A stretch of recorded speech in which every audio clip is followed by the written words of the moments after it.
Hello and welcome to another Overwatch League team preview. We are going to be going into the Korean teams next as part of this phase of the project. And of course, to join me is Wolf, who is an Apex caster of OGN. Will he continue to be at OGN? Will he continue to cast Apex? Who knows what the future might hold, depending on where it goes and what it's called in the future. But for the time being, he is an expert on Korean Overwatch and was a caster for Apex Seasons 3 and 4, so has very large amounts of firsthand knowledge regarding the Korean team. So we're going to start with the Seoul Dynasty here, which many people have pegged to be the victor of the season. They are built out of the core of Lunatic-Hai, which has been one of the most successful teams over the course of 2017, and they have now made some major roster additions which bolster their weaknesses. So previously we would have said, Wolf, that this is a fantastic team, great support players, probably the best support duo in the world, and a very solid tank core, but their DPS were not excellent, but they were still winning tournaments even under those conditions. So when you look at the new Seoul Dynasty, when we saw them at the Seoul Cup, when we saw them in the preseason, what was your experience with Lunatic-Hai before, and what have been your observations of how they play as a team now? I feel like the weaknesses of Lunatic-Hai before were a lot based on their predictability of style, and people talk about the DPSs a lot.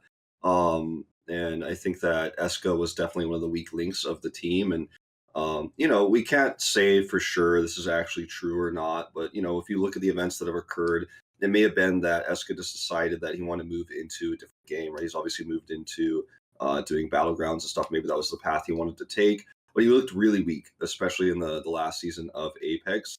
And when he wasn't able to really finish the job and do a lot of, get a lot of kills, make a lot of plays on Tracer specifically, when they were having him on Soldier as well, um, when Miro would go in and do his fantastic dive that he's known for, they just couldn't get the finishing kills there a lot of the time. And that was one of the strengths of Lunatic-Hai is Miro is so good on Winston. He goes in, helps set up these kills where you've got the Tracer going in there with the dive, or the Genji, oftentimes with Who Are You, for example. And when I look at the new roster, though, all I see is Fleta, like in the big.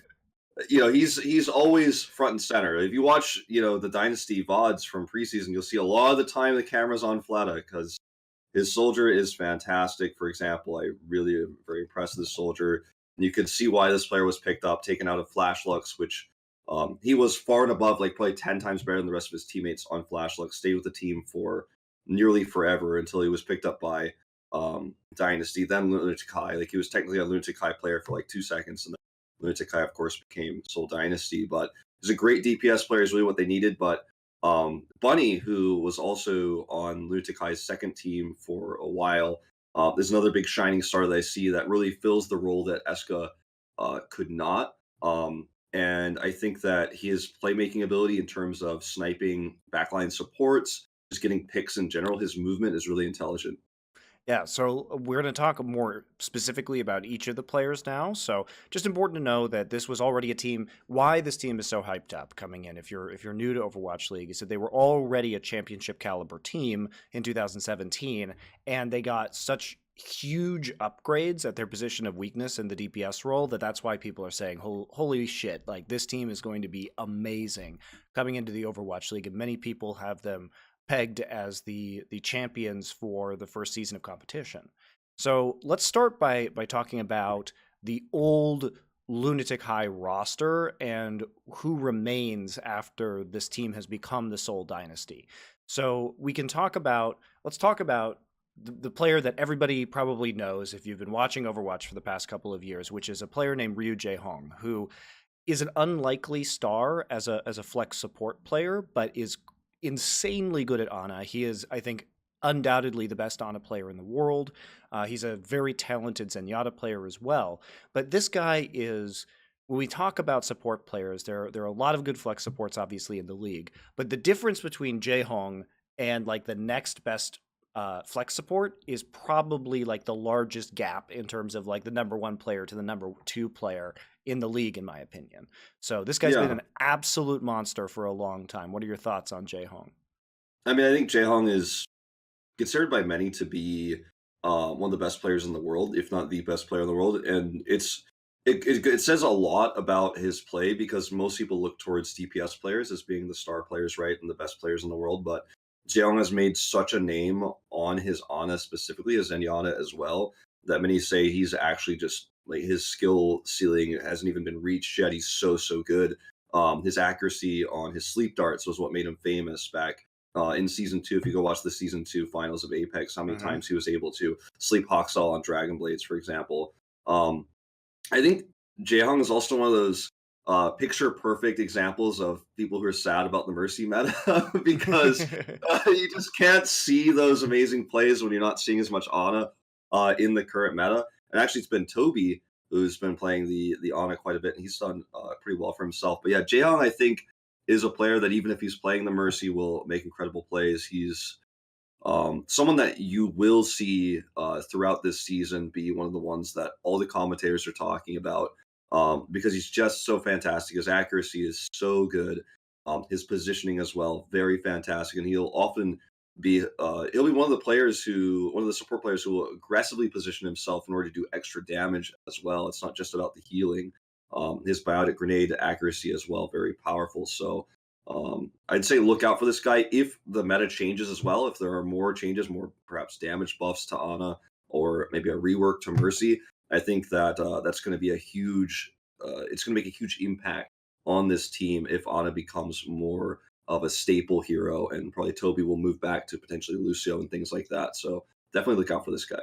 Yeah, Jae Hong also has been known to flex into Soldier 76 at times, so he's not necessarily limited to playing a support role. He can provide triple DPS threats when necessary, and he's been great on that as well. Yeah, his May too. He's His also May. been playing quite a bit to delay, obviously, which Lunatic-Hai was very famous for their incredible delays in Apex, especially on Eichenwald. And Jiang will pull out the May man, and he will do a lot of work with it. Yeah, so a broad hero pool for a flex support player, and yeah, like you said, known for his sleep darts, ability to shut down enemy ultimates, and he's also the team captain and one of the more vocal players. I've stood behind Lunatic-Hai slash the Korea World Cup team on occasions while they've been practicing, and he definitely provides a lot of the comms inside the game, directing his teammates around. And even though we talk about the meta, he continues to play Ana when other players won't. So it's Yeah, not like we're gonna have to wait for the meta to shift because he's so good at it that he can get away with playing Ana in these circumstances.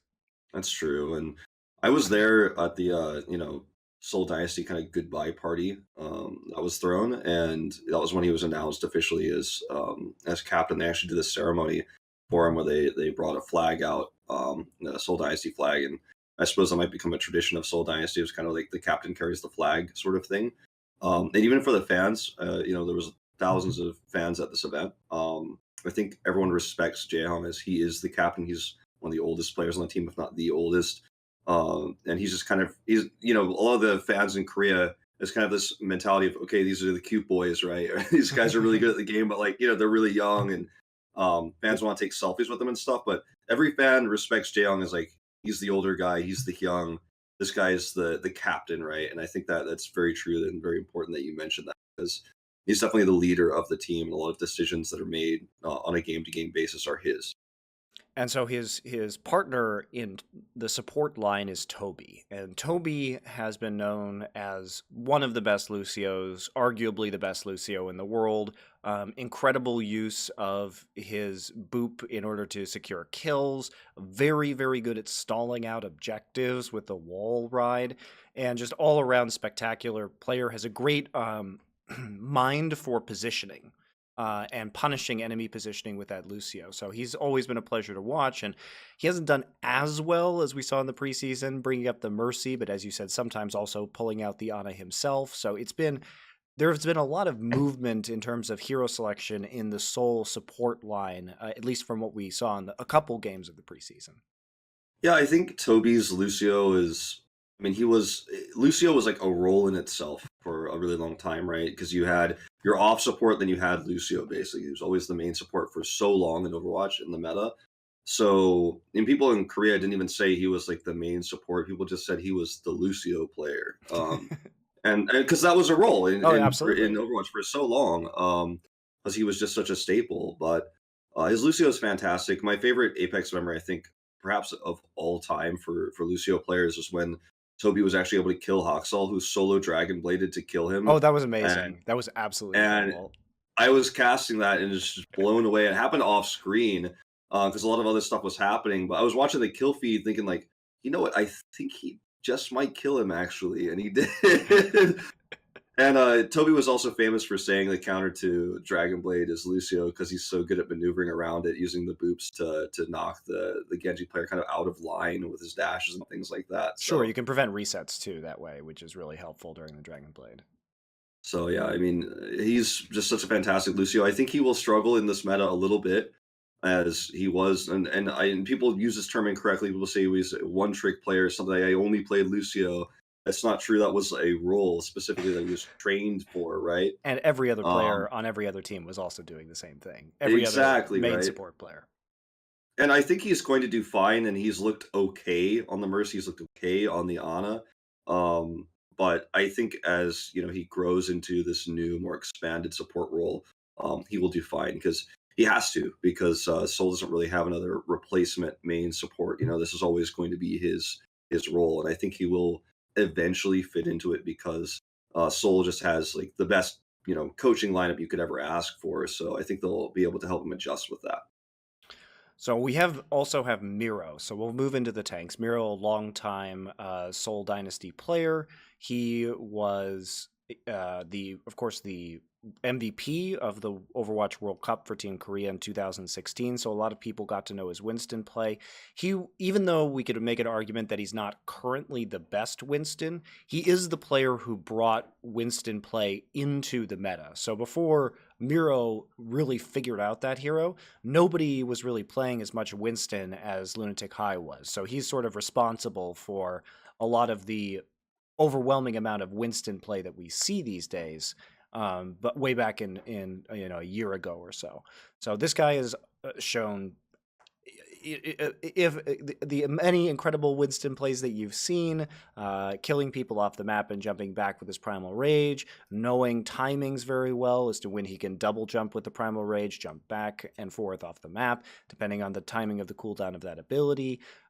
Very interesting positioning where he can surprise people from above and below with the Tesla gun and get a lot of damage and ult charge going on. So all around a fantastic player, but less known for Reinhardt play. So he does have some issues with his hero pool. Yeah, that's definitely very true. And I think Miro, when you compare Miro to a player like Fisher, for example, I think it's tough to say that Miro's in full form right now, but a lot of that came with the predictability of Lunatic-Hai style. When I go back to, season 4, where they were crushed by GC Busan, it was because Miro is so good at Winston, but his Winston was so systematic because Lunatic-Hai knew so well how to dive better than basically every other team at the time, especially if you look at like season 3, where he would go in, have the DPSs with him. Genji would come through, like, "Who are you?" for example, would be with him. They'd get the initial pick and then just win the fight right afterwards. And it was very well done, very coordinated. Nutakai's got a great coaching staff, or had, now it's Seoul Dynasty, of course. And it was really well practiced. And no one else was able to do it like that. And then once it became predictable and Eska, for example, was not doing as well, they couldn't get those initial picks they were looking for. I think people pointed fingers at Miro saying he was playing worse, and I think that style was somewhat predictable and his movements were somewhat predictable on the Winston. But it was oftentimes that they just didn't have quite the DPS to get those kills with the style that they were playing.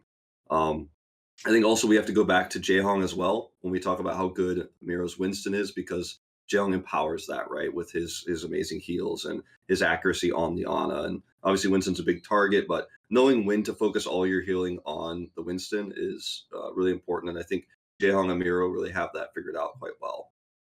So we also have Zunba, who first impressed people. He was on both Overwatch World Cup teams, like Jaehong was. in 2016 and in 2017 for Korea. And Zunba, of course, is known primarily for his Zarya and how exceptional a talent he is at Zarya. Again, so you'll see the theme in here. Many of these players are considered the best in the world or arguably the best on the world on one or more heroes. Zunba's no exception, possibly the best Zarya.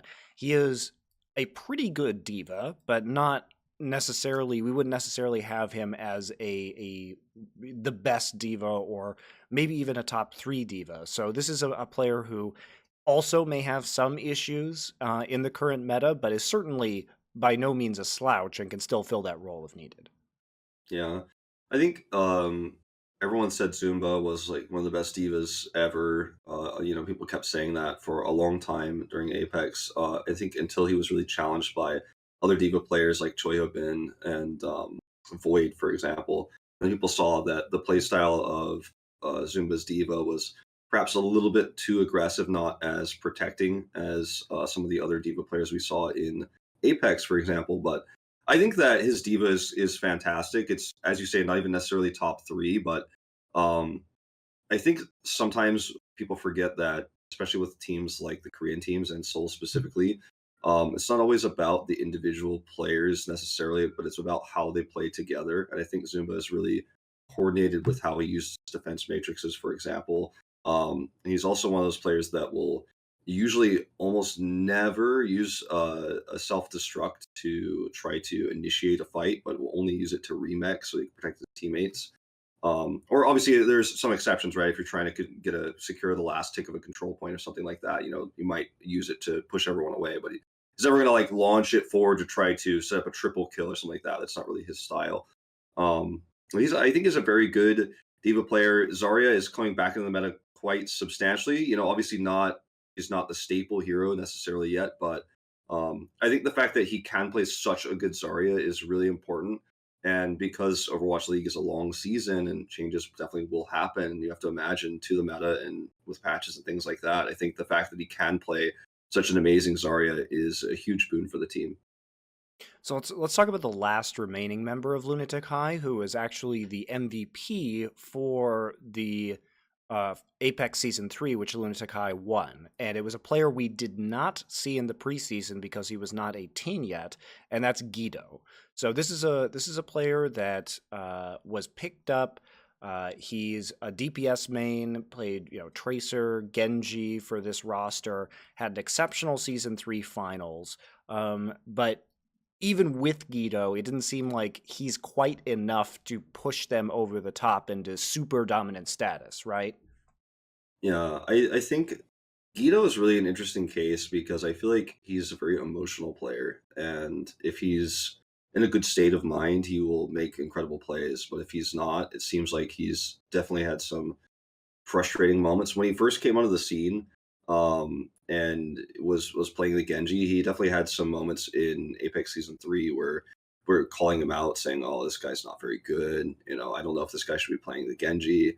Put who are you back in the booth, things like that." A lot of people were saying things like that, and I think the coach saw potential in Guido and really kind of pushed him into the foreground quite a bit. Obviously, we know that Who Are You was benched for quite some time, so it was kind of a crisis moment as well, where Guido had to kind of fill that role while Who Are You was benched. But I think he's a really good Genji player and a decent tracer as well. And I think that given the proper environment, which I do believe Seoul is building right now with the coaching staff they have, I know I keep mentioning this, but they have the former GC Busan coach as their coach, and he led GC Busan to an incredible Apex final that no one predicted, no one could have expected. Um, and not only that, but they have the Lunatic-Hai coaches still on the team as well. I think if Guido's given the right kind of motivation and given the right training that supports this meta, he can definitely come in, play the Genji, and have some incredible Dragon Blades with JL on his side. I think it's not fair to predict that he will be an incredible player this season or be a carry player this season when you have Fled on the team, when you have Wicked on the team as well, who's looking a little bit stronger, and you also have got Bunny and Munchkin. So I mean now you have all these DPS stars on this team. It's like Is it fair to predict Guido will be the star DPS player? I don't think so, No, I don't but I think it think, is. but I think it's worth noting that he's very strong. He's He's also the always been youngest player, good. so maybe he has some time to develop in that regard. He can also play. He's supported flexed a few times. When Young was sick, for example. So he can definitely play a little bit of Ana here and there if need be. But I don't think that's really what we're going to be looking at for this player specifically. But yeah, I think he will do well this season. So we'll start with the new DPS players. So as a result of Lunatic-Hai becoming Seoul Dynasty, they have now signed four, which is quite a few, new DPS players to this roster. So before, when they had, they had Who Are You, who's too young to play in the Overwatch League, but known as that Genji prodigy. And then they had Itae-Jun coming back for a little bit. Eska and Itae-Jun have now left the team. Obviously, Guido is the one who's actually remaining. Um, and what they did was they went out and they picked up a player called Fleta. And Fleta is coming into this league with a metric shit ton of hype behind him. And there are very good reasons for this. Most analysts, there's a very good article if you want to look it up. I'll try and remember to post it down below on Winston's lab called the Fleta Deadlift, which showed how ridiculously hard this guy was carrying on the Flashlux roster. This was a roster that never won a match in his entire time playing with them in the actual league that wasn't part of relegations. And while most DPS players they get about 25 to 30% eliminations on their team, there were matches where Fleta in losses was carrying 50% of his team's eliminations. So this guy was very clearly the best player on his team by not a little bit, as you alluded to earlier. So why don't you talk about his heroes, what you saw in Flashlux, and how you think how good of a pickup you think this is for Seoul? I think that his main strength, personally, I feel, is his long range hit scan, especially his soldier. And on Flashlux, played quite a bit of soldier. Also played Doomfist when Doomfist was in the meta and when Doomfist was first released. Before the changes to kind of how his charges worked and connecting to people was kind of nerfed unofficially. But he was really good on those heroes specifically, I felt, and his Genji has always been very good. But he has such a large hero pool. He's very similar to a player like Libero, for example. Hmm. Or Libero is kind of a jack of all trades in almost every way. He can play almost every DPS hero. He can play support. I think Fleta is a little bit more focused on heroes that you see more often, like the soldier. His soldier accuracy is incredible, and when you face this team, when you face Seoul, if you're headed to Numbani and you've chosen that map, you've made the wrong choice. His soldier accuracy is just fantastic. When you watch Fleta in the kill feed, sometimes he'll get a triple kill and you'll think he must have had his tac visor out, right? And you look at you either look at the kill feed and see he didn't use it, or you see that he's got 100% because he's still got his tac visor. He still didn't use it, and yes, he just killed those three people by headshots and helix rockets. So he's really good on soldier. Right now, I'm talking about this a lot, but he's also got a fantastic Widowmaker, and we saw this actually at the Seoul Cup. Was the first time he played with the team after the announcement. So they announced him as the player. He was on the starting lineup. And a lot of really cool plays were made with his Widow, in conjunction with Farah, even. So that's something that we might see in the future as well, where there's a Farah player alongside him, and it's very frustrating to deal with a Widowmaker while also there's a Farah in the sky, because your long range hit scan has to deal with the Farah, but he's not focused on where the Widowmaker is positioning, for example.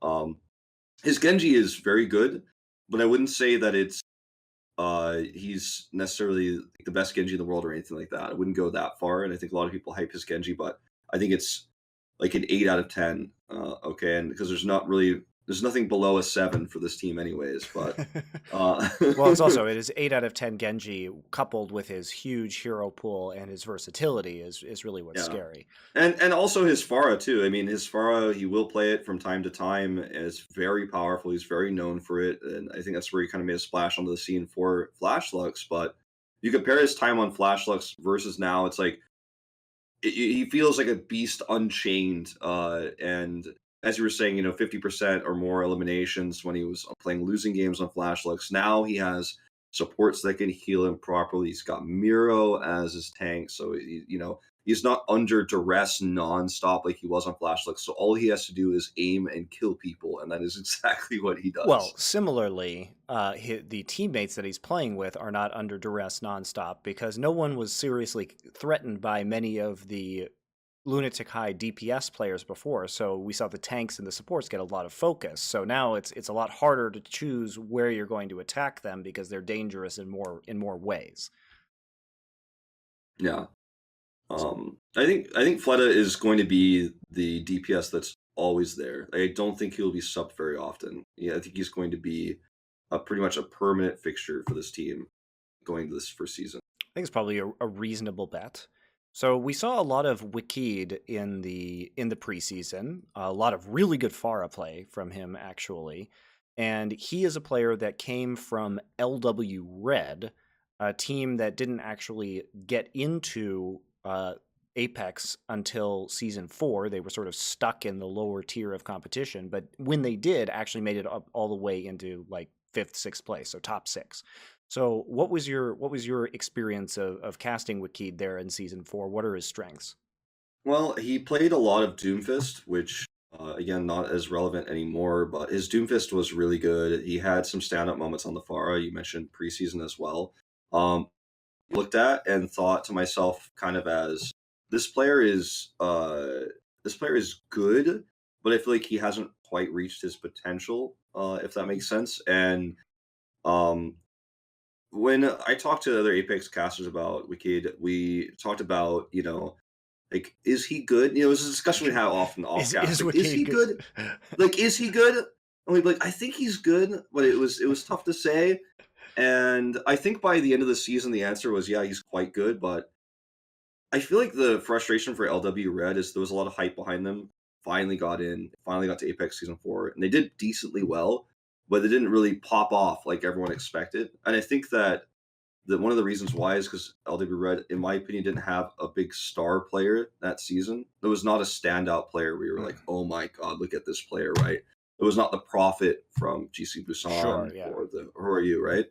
And Wiki just wasn't that standout player either.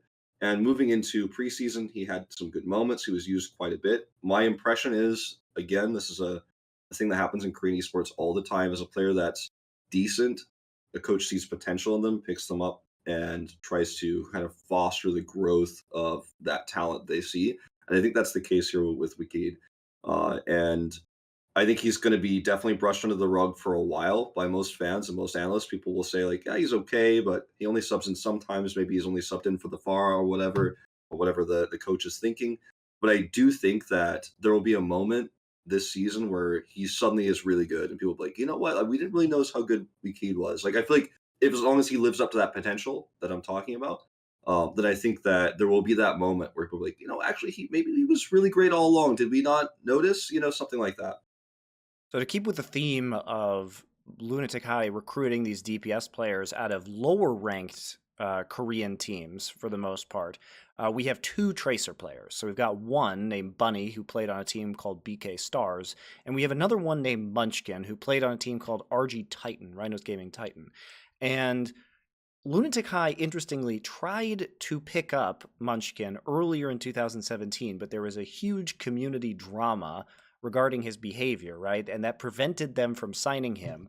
But then they let it die down, and finally they have this player that they always wanted on this roster. Munchkin did spend a brief time on Laser Kittens, the Western team, competing in contenders. So these are two Tracer players, and it seems like they're really hedging their bets. Why not just get two of them, see which one works out better? I feel like it's important to talk about both of these Tracer players, and I think you're kind of leading up to this because their playstyles are so different from each other. Hmm. I feel like if you look at Munchkin, who was able to somehow make it through all of that controversy, it was very much in kind of the background in the Korean side of things while he was playing for Laser Kittens. So a lot of Apex fans kind of forgot about him. I feel like, even though he was very good back on his former team. He plays a style that's most similar to Eska's style, which is play with the team, go in with the dive, try to peel even a little bit of Tracer, try to kill the other Tracer when the other Tracer comes in or then the Genji comes in, try to be a little bit defensive. And I think that's a style that suits the former Lunatic High, that play style that they played. It's kind of how Eska would play and how Guido and who are you when they flex would play. And there's a But reason for this too. When you have these crazy good supports, protecting them becomes a high priority because they can make plays, right? You don't need to just exactly. leave them out there to die. But Bunny, on the other hand, plays a completely opposite play style, which I initially thought wasn't going to work very well for this team because it's so different to how the Tracers have mostly played for Lunatic-Hai in the past. But Bunny is getting picks nonstop. I was just reviewing the VOD of Seoul versus New York just this morning, and the amount of plays he was able to make by sneaking around, and oftentimes he would use all of his blink charges to get to a really weird place, just wait for them to recharge and then go kill a support, sometimes kill a DPS, or help kill the tank that was being shot by Fleta, for example, at long range. His flanking and his positioning is incredible. It's really awesome to see play like that on the Tracer and to see it work so well, despite the fact that it wasn't always Lunatic-Hai's style. In fact, it was usually not, with a more defensive defend the supports with Tracer. Sounds weird to say, but that's kind of how they were playing style, which is more how Munchkin plays. So I think Bunny is going to be a player that is going to be in a lot of Twitch clips. There's going to be there's going to He be already like a was. lot. Yeah, there's going to be a lot of highlights from this guy on Twitter, and yeah, he already was, as you say, but his accuracy with his pulse bombs, he threads the needle, is how we say it in the back line. You've got maybe a Winston, a Diva, and say, I don't know, a Zenyatta. He's in between the Winston and the Diva, and Bunny's going to get in there and stick the pulse bomb on the Zenyatta's face, no matter what. So this player's, ability to play with the team definitely exists as well. But I think that his strength lies in his flanking, in his backline picks, and he will often get that kill that leads Miro to dive in, and it's just all over for that attacking team. Like whatever they were trying to do, they've got to reset. So we have a couple more players left over. We have a new off tank and a new main tank. So let's start with Zephyr, who's a new off tank. This guy is probably the weirdest pickup for me because I don't really understand what his expectation is. He played a long time ago on LW Blue, and then he went to Cloud9. He was living in America in the West for a while, and I met him here in the States. And at Cloud9, that roster sort of famously failed, didn't make it into contenders. And then he gets picked up by Seoul. And he's always looked like an average to below average player to me, and yet there's some potential that the coaches saw in this guy and a chance they're taking on him. Yeah. So the first time I knew about this I was given the information about the Seoul Cup, which was basically the last Overwatch tournament that happened in Korea for the year. And I was given by the producer the rosters for the day. That's when I found out about all the new additions, right? So it was like, well, I mean, there were rumors, right? But like, this is the official. These are the players that are going to be on the roster, and I hadn't heard about Zephyr, and I saw his name, and I was like, is this real? Like, it was one of those things where it's a very confusing pickup because Zephyr has always been a talented player, but I think he looked a lot stronger in the early stages of Overwatch, where everyone was kind of still figuring out the game, right? We're talking like barely prehistoric Overwatch here. It was very good back then. Very controversial figure in Korea as well. We won't get too much into that. So when he was picked up, I'm like, okay, they picked up this controversial guy on the most famous team in Korea. There must be a reason, right? And as you alluded to, maybe the coach sees potential. He was played because they played all their players at the Seoul Cup because that was a requirement, just like preseason. And he did not impress, not really even slightly. He looked like, okay, this is a pro gamer, but I haven't seen potential. I haven't seen like, oh, I see why they picked him. He's so much Yeah, better that's than how I I felt expected. watching the preseason too. And preseason was the same way. And I still don't understand the pick, but there's got to be a reason. I mean, in Korean teams or all of Korean esports, going back as far as Brood War, there were some players, even in Brood War, that were never played in Pro League, but they were so good in practice and they were so active in the team house, like being like, "Oh, I noticed you're doing this thing." Like they're almost like a mini coach, and sometimes they were called playing coaches.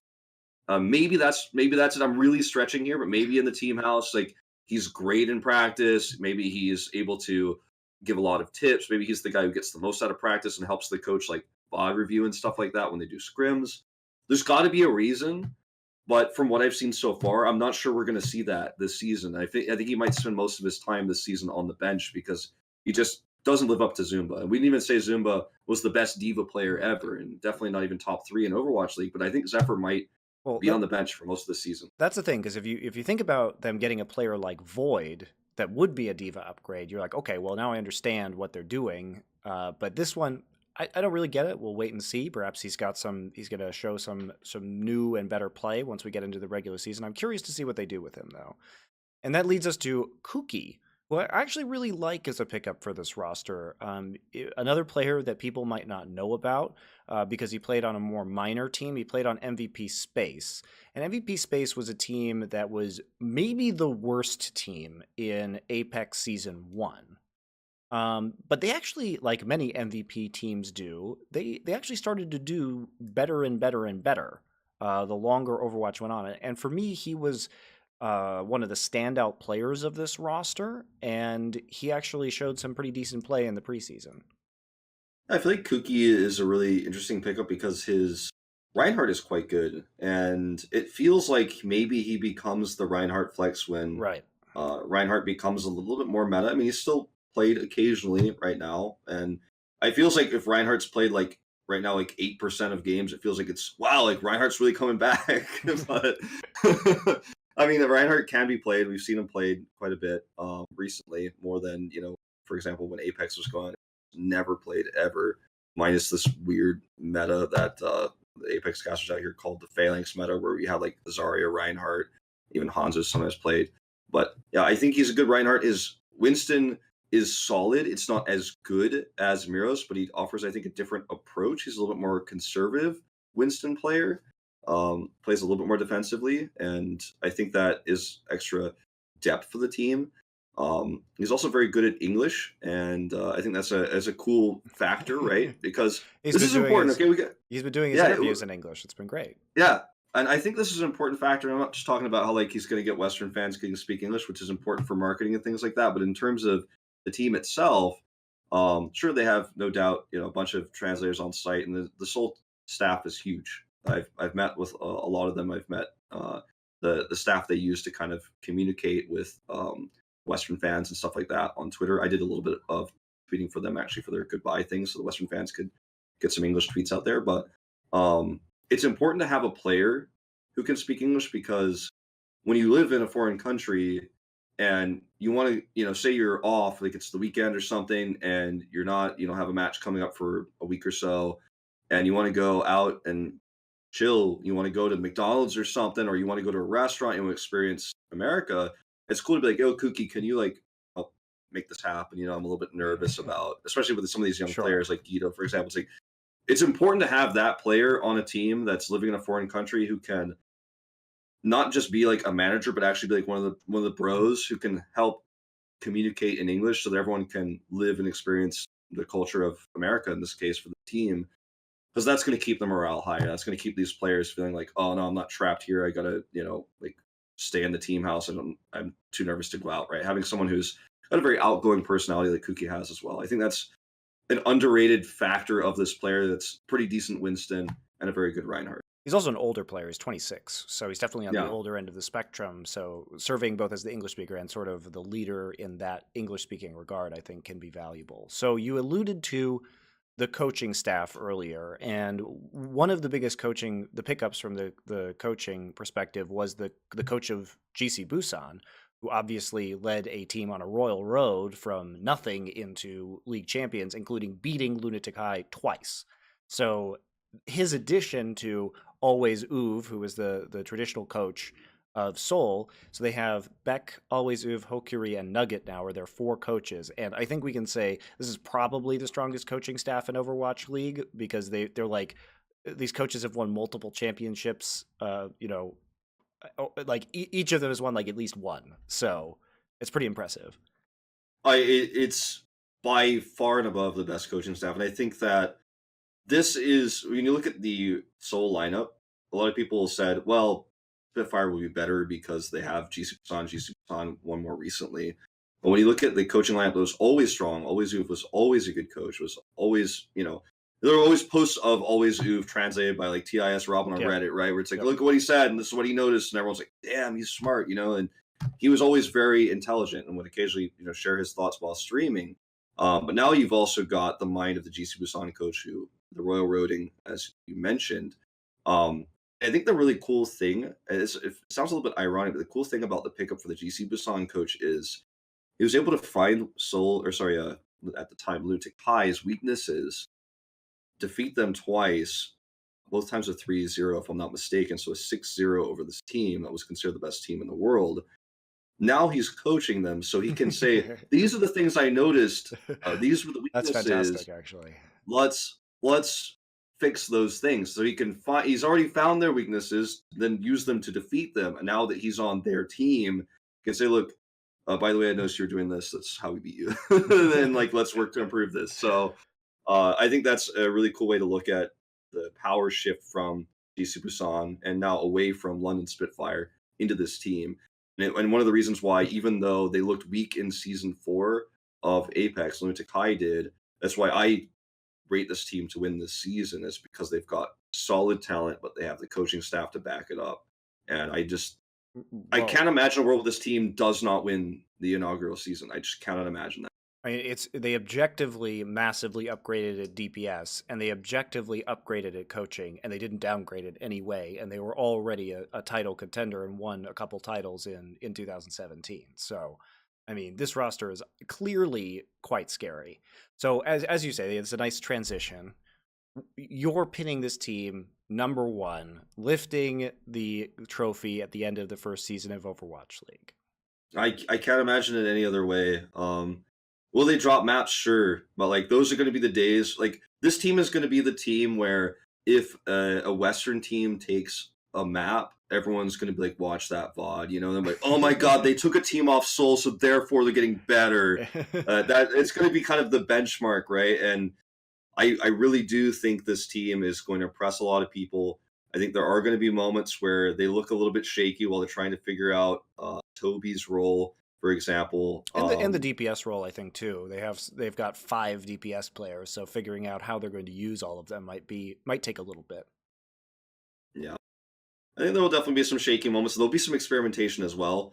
Like, people always, I think, point fingers too quickly when a Korean team has a bad week, for example, or even loses a match, and say like, "Oh, I don't know what happened. They're bad now." It's like, well, did you notice they're playing this player they never played before? They're probably experimenting a little bit, trying to figure out some stuff. So there'll definitely be some of that. But I think at the end of the season, it's not going to be like the World Cup Korea run of 2016, where it's like they didn't drop a map. This team is 20 times better. I don't think it's going to be that, but they hold the trophy in my mind at the end of the season, undoubtedly. All right, sounds good. I think I'm tempted to agree with you.